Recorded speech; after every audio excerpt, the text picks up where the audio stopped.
For years, San Diego has had a somewhat poor record when it comes to dealing with the homeless.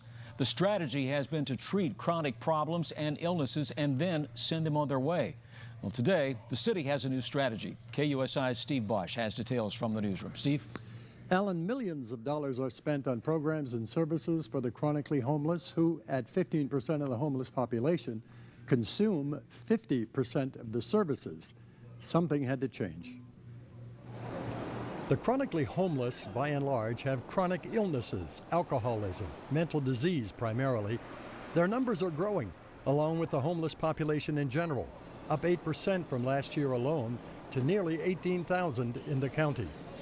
If the chronically homeless can be stabilized, everything changes. Here we are today with a groundbreaking new initiative that will not only house the chronically homeless, but will lead to a dramatic change in how homelessness is addressed here in San Diego. The United Way, the county, the city, the Housing Commission, and several nonprofits have joined together to launch Project 25. Project 25 will select a minimum of 25 of the most frequent users of government services for the homeless in San Diego and intervene to provide housing and support to improve their lives and to save taxpayer money. At $1,500 to $2,000 per emergency visit, you can readily see how the dollars add up.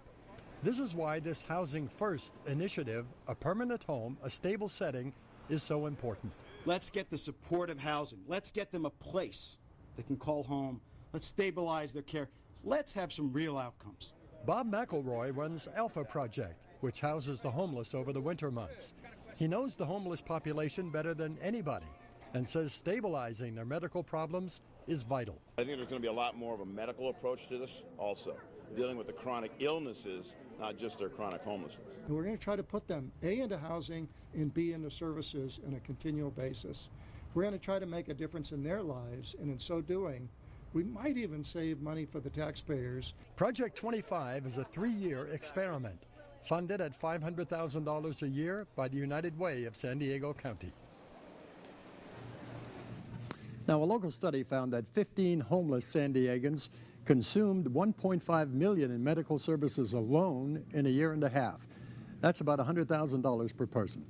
Alan? Steve, so did this program originate in San Diego, or is it also being used in other cities around the country right now? Well, there are certain aspects that, of course, are tailored to San Diego. But many cities across the country have adopted this Housing First strategy, and it's paid off for them, too, with savings and a reduction in the chronically homeless population. Los Angeles, for example, reduced its chronic homeless spending 43%. So it sounds like a pretty good program after all, then. It does. All right, Steve, thank you. All right.